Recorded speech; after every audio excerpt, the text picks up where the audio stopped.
Olá, somos Iagro, uma plataforma digital que traz uma nova solução para você revenda, cooperativa ou indústria de fertilizantes. Na Iagro, você pode colocar sua proposta de compra através de um bid. As ofertas são online e chegam de forma automática nos celulares de fazendeiros e compradores cadastrados na plataforma. Online, fácil acesso, compradores e vendedores em vários portos do país e fora do país. Informação gratuita e de qualidade. Isso é Iagro. Pessoal, bem-vindo a mais um episódio de Agrocast, podcast aqui criado para trazer pessoas relevantes do mundo do agronegócio para tratar dos mais diversos temas. Hoje, como a gente tem feito aí desde o começo do ano, a gente vai fazer um episódio para tratar do fechamento do Q3 e mais uma vez vamos trazer aqui o Giovanni, né, que é figurinha carimbada aqui no nosso podcast. Então, todo mundo embolado aqui, Sam, Giovanni, Maurício.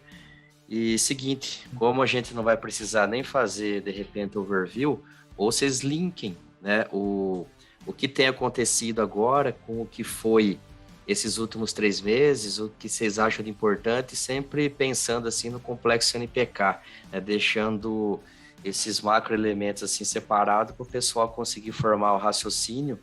E daqui a pouco também faz um gancho, o que a gente imagina desse Q4 aí. Pessoal, bem-vindo, bom dia. O que a gente tem de importante aí nesses últimos 3 meses desse mercado? Olá, bom dia, Jeff. Bom dia, ouvintes da Iagro. Acho que a gente pode começar aí com o que a gente falou muito no fechamento do trimestre passado, né? O mercado já estava super ofertado, então a gente ali já previa uma queda de preços. E o mercado continua ainda sobre ofertado aqui no Brasil, né? Isso para fósforo e potássio. Nitrogênio é um caso à parte, que depois o Sam pode comentar melhor aí, mas fosfatado e principalmente potássio, a gente vê ainda um grande estoque com pressão para queda nos preços. Temos aí hoje diferentes cenários em diferentes partes do Brasil. Nesse exato momento, a gente vê já o mercado de soja correndo forte no Mato Grosso e safrinha no Paraná nem rodou ainda 20%. Então, os mercados estão descolados, né? Hoje eu estava conversando aí com uma grande cooperativa que atua no Mato Grosso e o relato foi o seguinte: hoje a relação de troca já compensa para o produtor fazer compra antecipada de fosfatado para o ano que vem, entrega a partir de julho. Super simples, a gente está vendo aí na casa dos 330 bag Rondonópolis, cloreto de potássio aí com uma pressão na queda, e nesses níveis de preço o produtor já começa a se animar e comprar. Enquanto isso, no Paraná, nós temos aí ainda uma mágoa, a gente pode falar até uma mágoa do produtor com relação aos preços altos que foram praticados na safra de soja, e esse quer esperar, ele ainda está absorvendo. Acabou que quando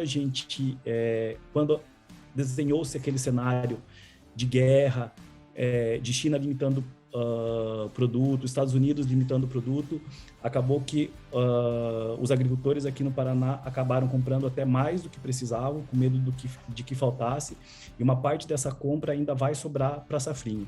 Então a estratégia dele nesse momento é aguardar um pouco mais, porque ele vê os estoques nos portos, armazéns em Paranaguá continuam cheios ainda, e ele está esperando para tentar fazer uma média aí e ficar com um preço bom na safrinha.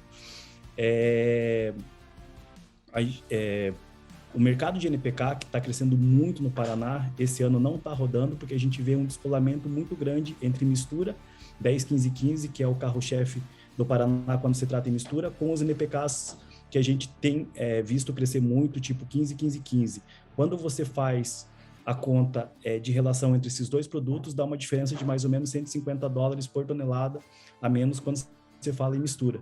Então, pelo fato de saber que tem muito cloreto no porto, tem muito fosfatado, o produtor ele vai investir de novo nessas fórmulas de mistura, ou até às vezes com um pouco menos até de fósforo e potássio, tipo um 10-10-10, 9-9-9, tudo isso para poder reduzir um pouco o custo e melhorar a média do estoque que ele já tem da safra de soja.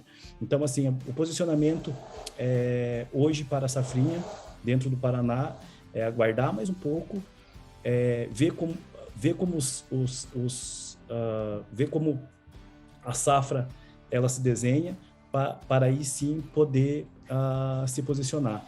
Lembrando que esses produtos para a safrinha, eles têm que ser entregues a partir de dezembro até final de fevereiro. Então, já não se tem tanto tempo assim para se tomar decisão. Porém, a gente acredita que aí, nas próximas semanas, o mercado de safrinha ele venha forte. Depois de se posicionar aí com o adubo de base, os 10, 15, 15 da vida, ele vem para comprar também a ureia para cobertura. Então, espera aí que nas próximas semanas tenha uma rodada boa no mercado, não só do Paraná, mas como no Brasil em geral, né? A gente sabe que o Mato Grosso já rodou muito safrinha, né? Eu já até escutei falar números entre 70% e 80%, mas muitos mercados ainda que compraram para soja e ficaram com estoques altos, eles devem voltar para comprar para safrinha aí nas próximas semanas. Giovanni, e o pessoal fala muito em redução do volume no Brasil esse ano. Tem algumas veias falando até em 38 milhões de toneladas antes dos 46 do ano passado. Você acha que vai ter uma redução no volume de safrinha? E não só safrinha, qual é a tua perspectiva para essa redução de volume? E lembrando que caso sim se efetive uma redução para 38 milhões de toneladas, a gente vai ter um estoque de passagem recorde de novo, aí na casa de 11 a 12 milhões de toneladas. Isso aí é o dobro do que o Brasil normalmente vira de um ano para o outro. E eu não saberia estimar, mas talvez levaria um ano para os estoques se acomodarem para a gente poder ter alguma possibilidade de falta de produto ou algum rally de preço. Qual é a tua visão em relação a isso? A nossa visão a gente ainda está trabalhando com o número de 40 milhões, 38 talvez seja muito agressivo, mas 40 milhões a gente já acha que é a realidade. Eu posso muito falar aqui da redução de volume dentro das cooperativas do Paraná. Nas cooperativas, a gente teve uma redução aí na casa dos 25% no fósforo e 30% no potássio. Isso, em números, a gente pode traduzir para 1 milhão de toneladas a menos de fertilizante no Paraná. Considerando que algumas regiões lá em cima, Nordeste e até no Mato Grosso, teve um pequeno crescimento, mas a gente acredita aí numa redução de volume para 2022, no geral, na casa entre 15% e 18%. E essa questão do estoque aí já é uma coisa que a gente vem debatendo muito aí. A gente acredita, sim, que o estoque de passagem esse ano vai ser 12 milhões de toneladas. Então, baseado nesse fato, acreditamos ainda que potássio e fósforo só terão seus estoques diminuídos a partir do começo do ano que vem. Até o final do ano, a gente ainda deve ver uma pressão grande, né? A não ser que haja uma antecipação dos mercados, mas a gente vê nesse cenário que é muito difícil de acontecer. E outra situação que eu acho que todo mundo tem acompanhado aí, a gente está numa fase final de repique, sabe que norte do Mato Grosso começando a plantar agora, região de Sinop, por exemplo, enfim, estamos no meio do plantio e tem muita gente que ainda está aumentando um pouquinho de área ou comprando alguma rebarbinha, e a gente sentiu os grandes players do mercado tentando dar uma subida em preço de produto agora de última hora. E até eu fiquei um pouco confuso com essa situação, porque na minha cabeça eles estão fazendo isso e daqui a 10 ou 15, 20 dias deve bater o desespero, porque a tendência do mercado é parar de novo. Mas no norte do Mato Grosso, principalmente na região da 163, Sorriso, Sinop, onde a turma vem buscando uma relação de troca aí de 20 sacas de soja por tonelada de 0,1818, essa relação de troca está muito próximo. E a Mosaic, principalmente, vendeu bastante lá, vendeu para bastante cooperativas grandes, fazendeiros grandes. Foi basicamente a Mosaic que fez negócios. Por quê? Porque eles têm produção de super simples e porque eles têm potássio. Então, eu fico um pouco confuso se realmente vamos ter uma retração, porque a relação de troca tá fechando, tá chegando perto do número que precisa. Inclusive, eu previa um colapso e uma catástrofe. Eu achava que nós ia bater o carro no poste a 300 por hora. E o preço da soja alta, ele dá um suporte para esse fosfatado e para esse potássio aí. Vamos botar um potássio aí, eu diria na casa de 580, 600 dólares custo de frete. que vai refletir um potássio aí de 630 a 650 internado, isso aí já dá suporte para a próxima safra. E a questão é, muitos produtores, nesse caso, o produtor de fertilizantes, eles vinham cantando que, nós estamos mandando produto para fora do Brasil, estamos mandando para outro lugar. Sim, eles estão mandando para outro lugar ou não estão mandando para o Brasil. Mas não é porque eles não gostariam de mandar, é porque não tem espaço para pôr. Se você batesse aí nos últimos dias em qualquer porto, em qualquer armazém, em qualquer misturador, ninguém tem espaço para descarregar nada. Então, fisicamente, a gente tinha um problema que impossibilitava esse pessoal de mandar produto para cá. Mas o questionamento que eu coloco e a reflexão é, todo mundo sabe que o custo de produção de potássio está aí na casa de, sei lá, $100 por tonelada, 150, jogando alto. Vamos jogar um frete marítimo hoje de $50. Então, o produtor nos últimos 10 anos, vamos colocar de 2008 até 2020, quando a gente começou esse rally, ele nunca trabalhou com uma margem de lucro de $300. Então, qual é o incentivo para esse produtor de potássio parar de produzir ou parar de mandar produto para cá? E o reflexo disso é esse estoque de passagem que a gente vai ver agora, chegando entre 10 e 12 milhões de toneladas de novo. Então, fica um ponto de interrogação bastante grande e bastante difícil de prever o futuro. Será que o fazendeiro ele deve garantir essa relação de troca, que é um bom negócio para ele e ele quer, ou será que ele deve rolar para frente porque a lógica matemática dos números é muito boa e favorece muito o produtor de fertilizante e o estoque é muito grande? Então, fica um ponto de interrogação bastante grande aí para os próximos 3 meses e para a próxima safra que está por começar a rodar. Uma outra comparação que a gente fez em relação, e principalmente ao mercado no Mato Grosso, foi que o preço de super simples, a gente pegar o preço que está sendo praticado hoje do ano passado, ele está muito parelho, ele está praticamente igual. No cloreto, ainda tem uma diferença de mais ou menos $150 a $200 por tonelada, que ano passado era menos do que esse ano. Só que a gente tem que lembrar o seguinte, esse ano não temos BPC, a Bielorrússia está fora. Todos os mercados, assim como o Brasil, tiveram uma retração na demanda. A partir do momento que os mercados todo mundo reduziu o volume, só que ano que vem, quem reduziu, na teoria, não pode reduzir mais. Então, os mercados, a gente entende que devem voltar com força. E esse consumo crescendo, com a BPC ainda fora, pode ser um problema. Então, a gente vê essa pressão nos estoques, porém, a gente não acredita numa queda muito grande de preço. A gente acredita que vai continuar pressionado, porque tem volumes grandes nos portos, porém, a gente não vê uma queda muito grande por conta de toda essa situação ainda. Não podemos esquecer que estamos em guerra, né? Temos uma guerra ainda aí acontecendo, que está mudando toda a logística do mundo inteiro.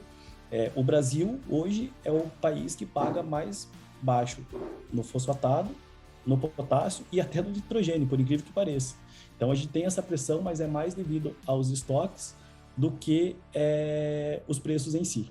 E vamos relembrar que ano passado o Brasil era o país que pagava mais caro. O MAP, mais de $100, 100 a 150, em muitos casos até $200 acima do resto do mundo, e o potássio é a mesma coisa.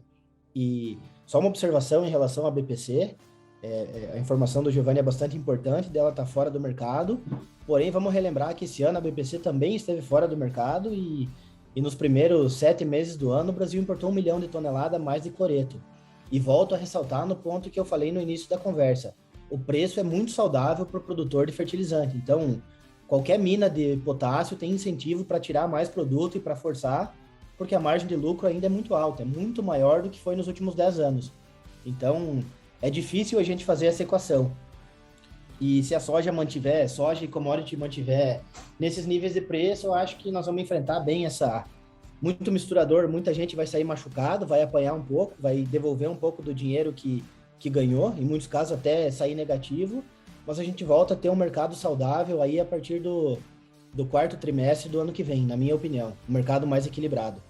E acho que é importante nós falar um pouco de nitrogênio também, vamos usar um pouco do nosso russo que está sentado aí em Moscou, do Sam, para falar um pouco da ureia.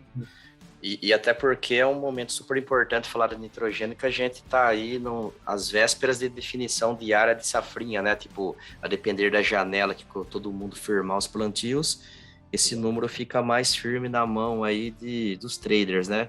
E aí, Sam, o que você traz para nós aí do que foi esse Q3 e o que é a tua visão de futuro aí para o nitrogenado no Brasil? Opa, Jeff, tudo bem? Cara, me sinto um pouco estúpido até repetindo de novo a mesma história. O que a gente vem vendo durante os últimos 3 meses? O mercado sempre agindo de uma forma igual uma escada, né? Tipo, subindo bastante, achando a resistência do mercado e afrouxando. E isso eu acredito que nos últimos 6 meses aconteceu 4 vezes, pelo menos, quando o mercado subiu forte, perdeu liquidez e afrouxou de novo, né? Por que isso está acontecendo? Então, todo mundo sabe, igual a gente vem falando, que isso está acontecendo porque tem uma redução enorme na produção na Europa por causa dos preços altos de gás. Porém, os mercados principais têm tempo para ter um certa flexibilidade na parte de compra. Eu venho ouvindo bastante de todos os meus clientes na Europa que eles não querem assumir o risco para os clientes deles. Eles não vão, por exemplo, mesmo que eles achem que o mercado vai continuar subindo, que vai faltar produto, qual é o sentido em o importador de fertilizante assumir muito risco para o fazendeiro comprar muito, sem o próprio fazendeiro comprar dele, né? É muito risco, é muito... Quando você fala de preço de ureia em torno de 800, possível queda de $400 por tonelada na ureia quebra muitas empresas, né? Quebra mesmo. Então, cada vez que a gente vem ver o mercado subir e depois afrouxar por falta de liquidez, é por causa de primeiro o risco no mercado e todo mundo não querendo assumir esse risco, e também a flexibilidade que os maiores mercados no mundo têm em termos de tempo para esperar. Porém, Jeff, o que acho que é bem importante isso, quando a gente entra em Q4, não tem mais tempo para esperar, realmente, de fato. Todo mundo sabe que esse produto é usado na Europa vamos dizer, fevereiro, março. E um fator que mudou bastante é que não é possível mais, como funcionava sempre esse negócio na Europa, era sempre barco pequeno de 6 mil toneladas que ia da Rússia para a Alemanha em 2 dias. Isso não tem mais, claro, todo o produto está vindo de lugares mais longe da Europa, vindo da Algéria, vindo da Europa, vindo do Oriente e Este. Então, realmente, esses lugares precisam de mais tempo para embarcar, para mandar o produto para chegar na Europa. Então, o mercado vai ter que se movimentar um pouco antes. Eu acho, pessoalmente, a minha opinião, que a gente não saia de novembro sem ver um movimento forte para cima. Quando eu digo isso, eu quero dizer no mercado internacional, né? Todo mundo sabe que o Brasil é um caso um pouco diferente, né? Já que os russos não têm muitas opções para vender o produto deles por causa das sanções, tá vindo tudo para o Brasil. Irã é a mesma coisa, Venezuela é a mesma coisa. Então, eu não vejo essa situação do Brasil ter um deprêmio comparado com outros mercados mudar. Porém, eu acredito que o mercado vai voltar, quando nós falamos de nitrogenados, para 700, 800, $1.000, não sei, mas acho que 700, 800 dólares a gente vai ver de novo. Por que eu acho isso, Jeff? Do lado fundamental, 75% da produção na Europa está offline. O mercado europeu vai precisar importar muito mais produto. A única questão que eu tenho é um pouco parecido com o ponto que o Maurício levantou a respeito do Brasil, que é a parte de logística. Será que a Europa tem capacidade para importar 2 vezes mais ureia que importava no passado? Porque realmente precisa de espaço no porto, armazenagem, caminhão, tudo isso, né? O mercado estava acostumado a ter armazém muito grande nos lugares onde tem a produção na Europa. E hoje não tem produção e não tem espaço de armazenagem. Então, talvez a gente vai ver um fator no mercado que não vai ser uma destruição de demanda que o mercado quer praticar, mas uma destruição do mercado que o mercado tem que praticar porque não tem opção. Não tem como comprar porque não tem espaço de armazenagem. Isso é talvez algo que a gente vai ver. Mas realmente eu vejo, desde que eu não mudei a situação no gás, eu vejo um Q4 e Q1 bastante forte, com preços mais altos que o preço atual. Igual falei, imagino que o Brasil vai continuar com um prêmio, mas vai ser um mercado forte e isso é fato. Só fazendo um gancho aqui, puxando a brasa um pouco para o lado do Brasil. Vamos lembrar que a gente teve 3 subidas no preço da ureia nos últimos, talvez, 90 dias. E o Brasil em nenhuma das vezes acompanhou, porque o Brasil virou o lixão do mundo. Áreas do mundo hoje não tem, então isso aí acaba parando tudo no Brasil. Igual o Sam falou, Venezuela, Irã, qualquer tipo de produto sancionado acaba no Brasil.